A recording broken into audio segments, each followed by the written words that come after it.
warahmatullahi wabarakatuh. Tabi pun. Ya, Bu. Halo sahabat Edumi Podcast, apa kabar hari ini? Tentu saja sahabat Edumi Podcast selalu dalam keadaan sehat dan bahagia. Nah sahabat Edumi, beberapa hari yang lalu kita sudah podcast dengan Sri Kandi ya, dengan Sri Kandi dari instalasi sanitasi, dan pada pagi hari ini kita kembali menghadirkan temannya Sri Kandi, yaitu para Arjuna dari salah satu bengkel yang ada di RSUD Jenderal Ahmad Yani Kota Metro. Di rumah sakit ada bengkel? Ada dong, untuk teman-teman sahabat Edumi yang menyukai kutak-kutik alat tapi pengen kerjanya di rumah sakit. Ini kita hadirkan para Arjuna yang bekerjanya di bengkel rumah sakit. Beliau adalah Bapak Sigit Purbowo SKM dan Bapak Igede Putu Suandra SST. Selamat pagi, Pak. Apa kabar hari ini? Alhamdulillah. Sehat? Sehat semua. Sepanggil Mas lah ya. Biasanya saya manggil Mas loh, sahabat Edumi. Jadi kayaknya kagok kalau manggil Pak ya. Walaupun mereka udah bapak-bapak ya. Masih muda loh. Masih 17 tahun anaknya. Anaknya 17 tahun. Oke, terima kasih sekali lagi untuk Mas Sigit sama Mas Gede sudah berkenan hadir di Edumi Podcast untuk berbagi cerita kepada sahabat Edumi di rumah. Kenapa sih kok di rumah sakit ada bengkel? Bengkel apaan sih itu? Terus kerjaannya ngapain aja sih gitu ya. Nanti kita akan bercerita banyak dengan mereka, tapi sebelumnya saya ingin bertanya kepada Mas Gede dulu deh, yang katanya lebih senior. Sudah berapa tahun sih Mas bekerja di bengkel rumah sakit Ahmad Yani ini? Sejauh ini dari 2005. 2005? Iya, 2005 sampai sekarang. Sampai dengan sekarang. Itu pengangkatan pertama emang di sini? Iya. Wih, keren. Kalau Mas Sigit? 2005. Kalau saya di rumah sakit baru berjalan 5 tahun. Baru 5 tahun. Sebelumnya di mana? Sebelumnya di kantor depan di Dinas Kesehatan. Oh, di Dinas Kesehatan. Jalan-jalan dulu, lompat sedikit ternyata sahabat Edumi, dari depan lompat ke bengkel rumah sakit karena kangen ya kerja di bengkel ya. Kalau di depan nggak di bengkel ya. Ya sebenarnya di dinas juga tupoksinya ya mengerjakan alat medis, tapi lingkupnya cuma di puskesmas. Oh, seperti itu. Oke, nah udah disinggung nih berkaitan dengan alat medis. Jadi sebenarnya apa sih elektromedis itu? Mungkin ke Mas Sigit dulu ya, karena Mas Sigit saat ini sebagai kepala instalasi IPSRS Medis RSUD Jenderal Ahmad Yani Metro. Nah, apa itu sih Mas elektromedis itu sendiri? Elektromedis sendiri itu adalah orang yang bekerja di rumah sakit yang mengerjakan berkaitan dengan alat-alat medis, terutama alat yang mempunyai catur daya. Jadi artinya bengkelnya peralatan medis itulah ada di IPSRS Medis itu, dengan profesionalnya adalah tenaga elektromedis. Oh, seperti itu. Nah, ada berapa orang nih yang ada di IPSRS ini? Di Rumah Sakit Ahmad Yani untuk tenaga elektromedisnya ada 3 orang. Ada 3 orang. Arjuna semua atau ada Sri Kandinya? Untuk sekarang masih Arjuna semua. Nah, itu tadi sahabat Edumi saya sampaikan bahwa kita punya Arjuna yang ada di bengkel rumah sakit. Bengkelnya namanya adalah instalasi IPSRS Medis dengan tenaganya profesional elektromedis. Nah, apa saja sih tugas dan tanggung jawab para Arjuna bengkel IPSRS ini? Ya, untuk tugasnya kalau di rumah sakit kami lebih konsentrasi pada pemeliharaan alat-alat medis ya. Terus perbaikan alat-alat medis dan kalibrasi. Kalau kalibrasi itu sebenarnya ada kalibrasi internal dan eksternal. Kalau yang diharuskan untuk persyaratan akreditasi itu kalibrasi yang dilaksanakan eksternal. Gitu. Karena memerlukan sertifikatnya. Sertifikasi legal. Nah, sahabat Edumi, sebagaimana pernah disampaikan ya waktu itu dengan petugas kita ngobrol di Edumi Podcast dengan petugas radiologi, bahwa semua peralatan itu dikalibrasi, disertifikasi. Sebelum disertifikasi oleh eksternal, maka disertifikasi dulu oleh IPSRS internal untuk menjamin pada saat dikalibrasi alatnya sudah ready. Sudah ready. Nah, tadi kan Mas Sigit menceritakan bahwa ada beberapa tugas dan tanggung jawab dari petugas-petugas yang ada di instalasi PSRS. Nah, gimana nih model pembagian secara peralatan kita tuh kan banyak banget sahabat Edumi. Edumi bisa melihat ya sahabat Edumi, dari depan rumah sakit sampai belakang rumah sakit tuh ada alat-alat medis semua, dan itu tugas dan tanggung jawab pemeliharaannya 3 orang saja. Gimana pembagiannya nih Mas Sigit?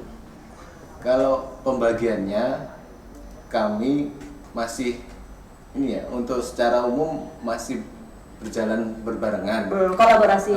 Kolaborasi karena kita hanya bertiga, tapi sebenarnya secara ini kami sudah membagi, maksudnya kayak Pak Gede ini lebih konsen banyak ke alat-alat radiologi, terus satu lagi ada Mas Indra itu lebih konsen juga di alat-alat lab spot. Gitu.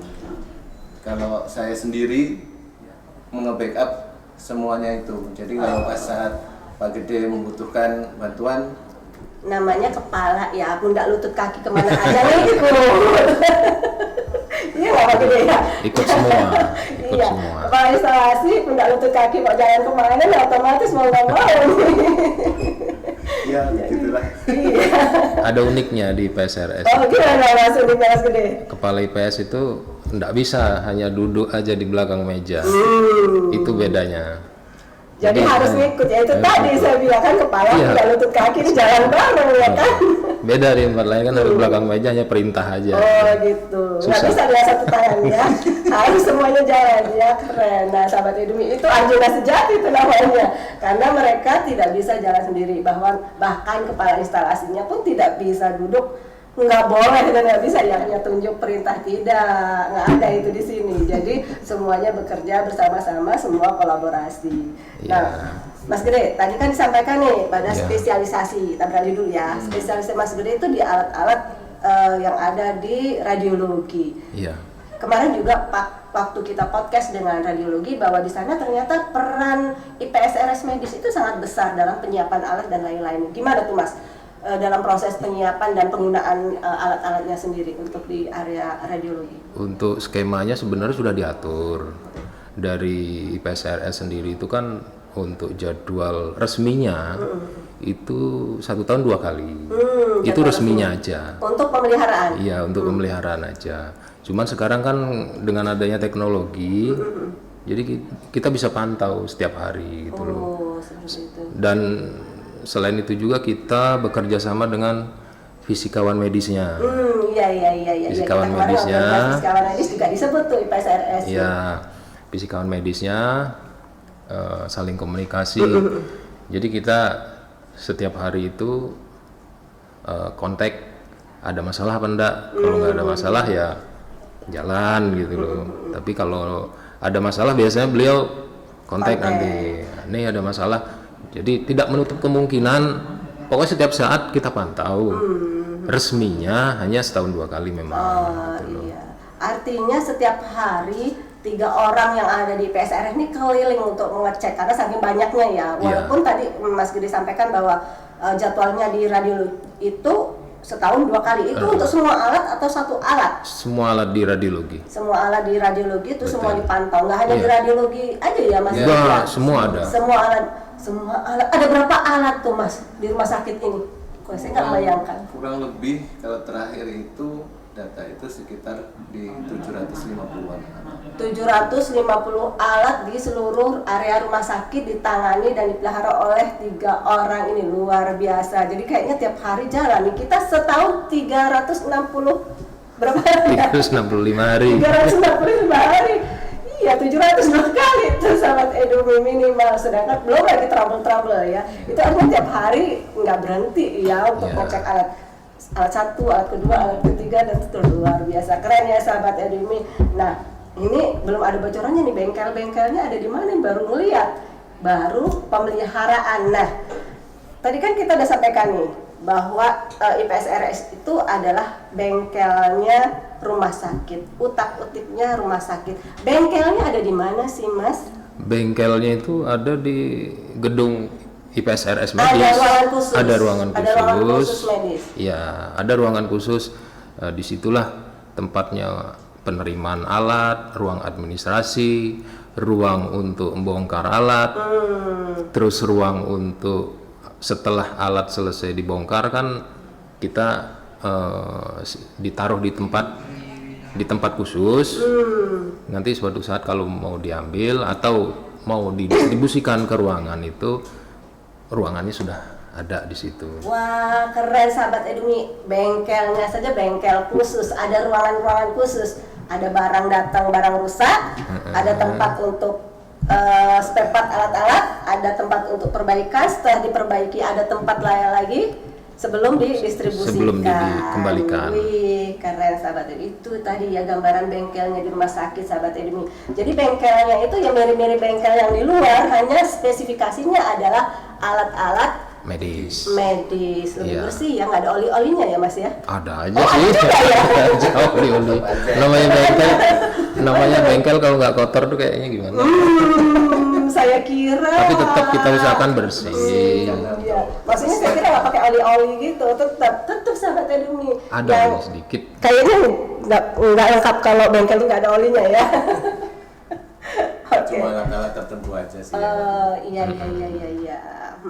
Nah, nih Mas, alat-alat kita kan sering terbaharukan ya, banyak datang alat baru silih berganti. Gimana kewenangan dari IPSRS sendiri terkait dengan peralatan-peralatan baru yang ada di rumah sakit, yang baru masuk ke rumah sakit nih, Mas Sigit mungkin? Untuk alat baru itu kan karena pembelian alat baru kan dari manajemen yang membeli, itu biasanya kan udah ada proses yang harus diikutin. Nah, mana bila alat itu sudah datang ke kita, pasti kita akan dampingin dari vendornya, itu kan juga ada tenaga elektromedisnya. Jadi alat datang, ada vendornya, ada petugas elektromedisnya juga di situ. Ya, setelah alat itu terpasang dengan baik selama 1 tahun, itu masih tanggung jawab vendor. Biasanya kan ada di pembelian itu ada masa garansi gitu. Jadi sebenarnya ini profesional elektromedis ini tidak hanya bekerja di rumah sakit atau di puskesmas ya. Iya. Bekerja di perusahaan-perusahaan yang berkaitan dengan peralatan-peralatan kesehatan. Nah, tuh sahabat Edumi yang sedang mencari-cari tempat sekolah ya, salah satunya hobi bengkel-bengkel nih bisa menjadi referensi petugas elektromedis, di mana petugas elektromedis tidak hanya bekerja di rumah sakit atau di puskesmas, tapi juga di perusahaan-perusahaan yang berkaitan dengan peralatan kesehatan. Kadang alat-alat sekarang ini ya, alat-alat sekarang kan high tech ya. Kadang-kadang jadi kita butuh juga kerjasama dengan teknisi dari vendor. Kadang buka password lah segala macem gitu. Nah itu harus ada kerjasama juga. Nah setelah itu ini baru IPSRS yang menangani apa rusaknya, apa kebutuhan spare partnya kita laporkan gitu. Kita laporkan ke manajemen. Iya. Spare partnya. Soalnya kan semua pembelian semua disupport sama manajemen. Tetap alur birokrasinya Iya, kita lakukan ya. Kalau butuh spare part, kalau enggak ya biasanya langsung selesai, hari itu juga selesai. Iya. Nah, ini tadi kan disampaikan Mas Gede ini punya spesialisasinya di radiologi. Kemudian untuk satu tenaga lagi yaitu Mas Indra, ini spesialisasinya apa nih Mas? Di lab support beliau. Di life support. Iya. Oh, jadi Lab 3 support. orang ini punya spesialisasi masing-masing. Kebetulan iya. Wih, keren. Ada SP-nya loh, itu ada spesialisnya. Pada saat penjurusan terakhir itu ada. Gitu, seperti itu. Ada peminatan ke radiologi, lab support, diagnostik, gitu. Oh, nah Laboratorium ya satu lagi. tadi kan disampaikan ya bahwa peralatan ini peralatan-peralatan yang datang ini di masa kini itu sudah high teknologi. Iya. Peralatan ini kayaknya berkembang terus. Sedangkan Betul. lulus sekolah dulu tahun berapa? 2005. Jauh udah 2005. D3-nya kan, D3 2005 2008. S1-nya 2008. S1-nya kan lanjut lagi. Lanjut lagi 2012 selesai. 2012 selesai. Nah, Ya. artinya kan ilmu terbaru yang diperoleh itu kan 2012 ya, Mas Gede. Kalau Sigit.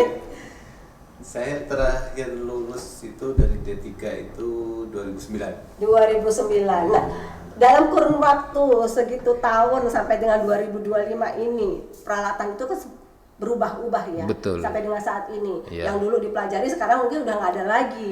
Atau yang dulu nggak ada sekarang ada dan harus gimana cara mengupgrade-nya agar yang teman-teman di IPSRS Medis ini bisa menyesuaikan diri dengan peralatan-peralatan yang baru datang ini, Mas. Itulah keunggulannya ya, bukan keunggulan sih. Memang harus kita kejar. Kalau nggak seperti itu kita ketinggalan. Iya. Jauh ketinggalan. Iya. Analoginya manusia dari berabad-abad dulu, mungkin struktur organ-organnya ya itu aja. Iya. Belum berubah lah gitu. Tapi kalau peralatan medis itu dari tahun ke tahun selalu berevolusi. Iya. Nggak dalam hitungan tahun, hitungan bulan aja udah berubah. ya, Mas? Berubah ininya. Nah, kita harus ngejar itu. Nah, Cara ngejarnya kalau di rumah sakit dengan datangnya alat baru, kita harus bisa belajar. oh gitu. Jadi saat alat baru ada vendor elektromedisnya juga, disitulah. Kalau vendornya baik, biasanya di transfer ilmu itu berjalan dengan baik. Jadi setelah selesai garansi, kita bagus tuh ininya, maintenance-nya bisa gitu loh. Tapi kalau vendornya agak-agak gimana gitu, agak susah juga. Itu yang kita harus usaha sendiri kadang-kadang. Jadi kita tidak bisa hanya duduk diam menerima apa keadaan yang ada kita harus up to date gitu. Biar bisa menyelesaikan masalah-masalah. Intinya kita kan menyelesaikan masalah kalau ada masalah. Mudah-mudahan itu. Menyelesaikan masalah bila ada masalah dan mencari masalah. Iyalah. Untuk jalan-jalan kemana-mana itu kan mencari masalah, masalahnya ada di mana ya kan, bukan masalah-masalah itu. Di kuliahan itu mungkin hanya berapa persen ilmunya itu didapat nanti di luar. Iya. Sambil diasah, sambil ditempa, semakin tajam lah ininya nanti. Misal semakin diasah semakin tajam, siap untuk memotong. Oke. Itu aja. Kita menerima apa adanya nih para arjuna-arjuna kita. Teman-teman yang di elektromedis selalu mengupgrade ilmunya, menyesuaikan dengan peralatan-peralatan terkini sehingga selalu tersertifikasi ya, karena kan kalau elektromedis ini harus punya STR dan SIP atau SK? Ya, STR sama SIP. Nah, harus SIP itu juga setiap berapa tahun tuh Kalau STR kan sekarang udah STR seumur hidup, kalau SIP-nya 5 tahun. 5 tahun sekali harus di-upgrade. Kemudian juga ada credentialing untuk internal kita ya. Jadi sahabat Edumi, walaupun bekerjanya di bengkel, mereka ini para profesional yang menangani peralatan-peralatan elektromedis yang ada di Rumah Sakit Umum Jenderal Ahmad Yani Metro, dan ilmunya selalu di-upgrade terus. Nah, selama menjadi petugas elektromedis di RSUD Jenderal Ahmad Yani, apa hal yang paling menarik yang pernah dirasakan atau dilakukan? Masih gitu dulu mungkin. Yang senior dulu. Oh, saya kan masih senior. 5 tahun. Masih 5 tahun. Ya, lebih. Ini yang udah mau cari contekan kayaknya. Lebih banyak pengalamannya di rumah Asam sakit. garamnya lebih banyak Iya. ya. Ini gimana Mas? Hal yang paling menarik deh, ya sedih-sedih nggak usah diceritakan di sini. Yang menarik, yang menyenangkan gitu apa? Yang menyenangkan itu kita kadang-kadang ya, karena kita urusannya ke peralatan ya, ke peralatan. Kadang-kadang ada suatu peralatan yang kita sama sekali tidak tahu ininya, barulah itu, Iya. baru. Mungkin teknisi vendor aja juga nggak paham gitu. Itu kita bisa menyelesaikannya dan alat itu segera bisa dipakai ke pasien. Wah.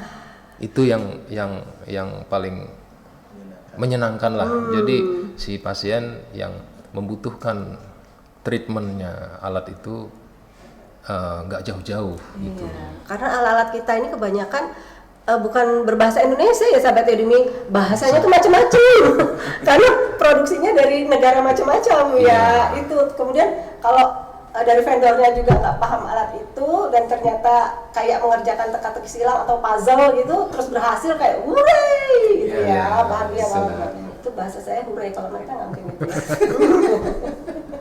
Itu yang paling mengesankan gitu. Jadi kita juga terharu juga sama pasiennya, jadi nggak jauh-jauh lah ininya. Iya, Jadi, bisa digunakan oleh pasien dengan baik, bisa bermanfaat dan juga oleh tenaga kesehatan yang lainnya ya, karena petugas IPSRS medis ini sebenarnya di balik layar, sahabat Edumi, di balik layar dari pelayanan yang ada di RSUD Jenderal Ahmad Yani. Makanya di bengkel-bengkel nggak kelihatan kalau di depan, di belakang terus ini kantornya juga udah itu agak nyumput-nyumput dikit gitu makanya. kalau sedihnya ada satu sih. Wah, sedihnya jangan cerita sedih. Ada sedihnya. Enggak sih, itu apa-apa, sedihnya sedih. ini.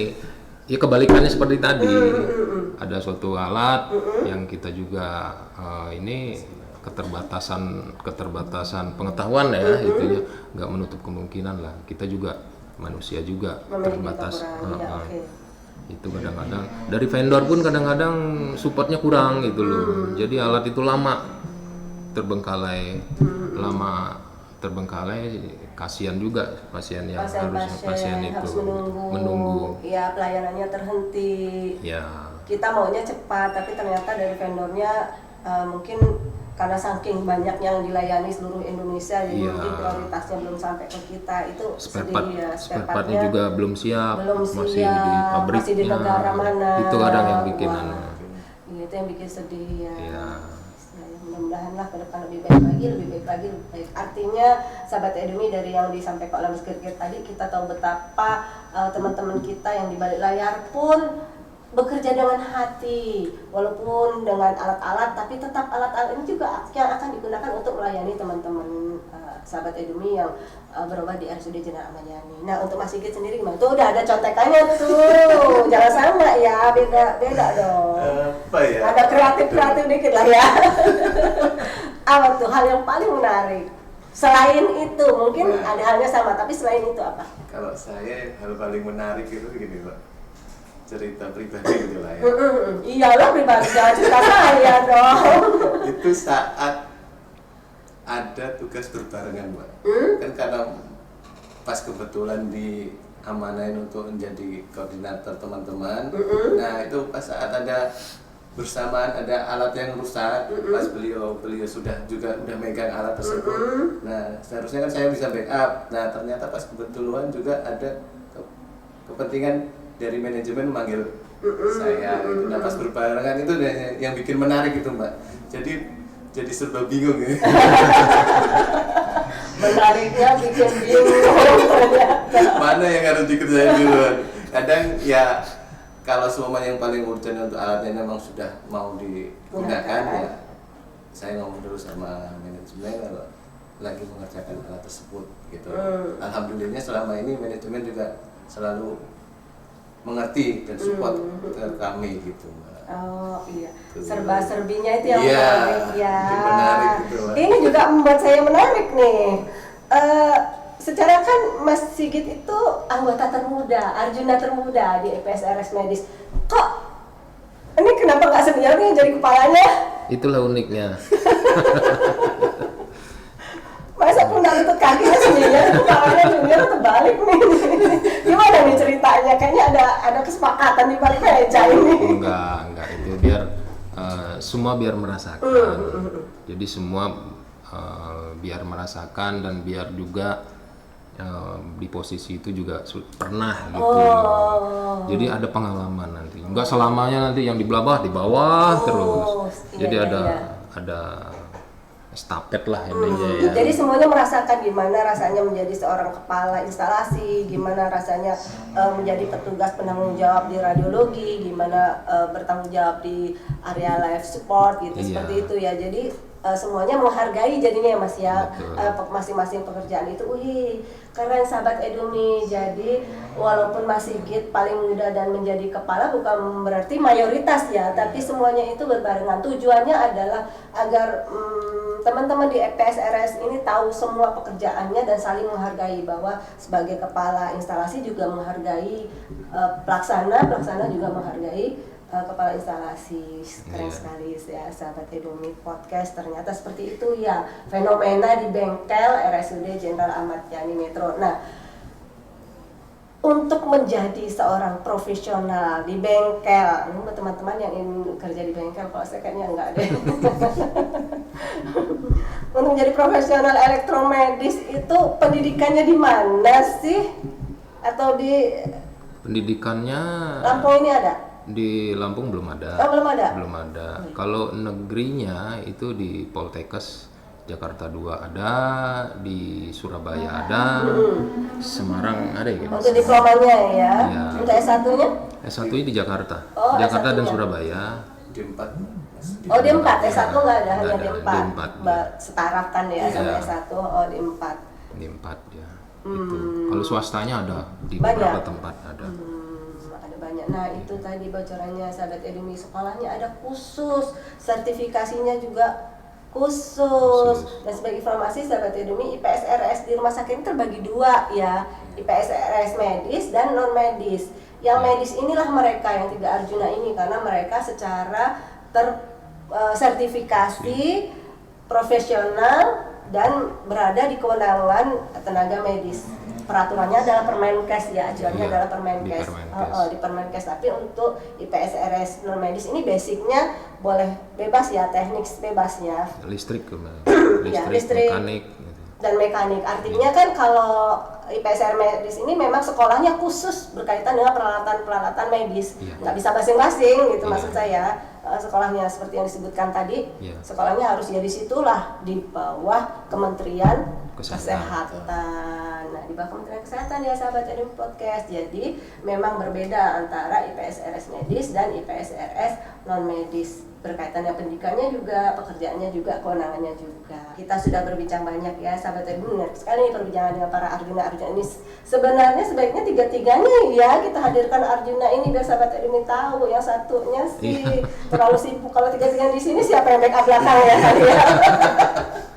Nanti kalau ada laporan gimana? Wah iya, nah itu kerennya kerjasama di PRSR. Jadi setiap orang bisa membackup pekerjaan yang lainnya. Ya. Nah sebelum kita mengakhiri perbincangan ini dengan sahabat Edumi, boleh dong satu statement dari kepala Pesan. Mas Sigit? Iya, kalau dari saya paling apa ya statementnya ya? Dimanapun Anda bekerja, tetaplah semangat untuk menyelesaikan pekerjaan tersebut dan bertanggung jawab.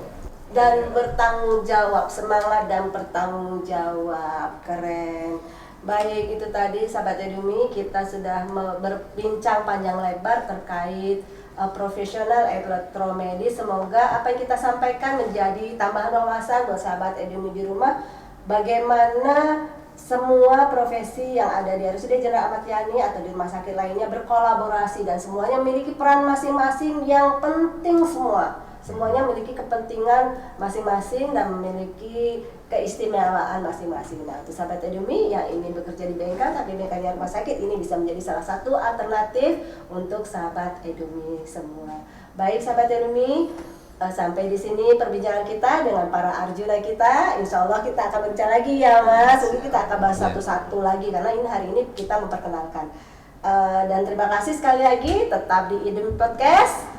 Edumi Podcast, educate, healthy, and happy.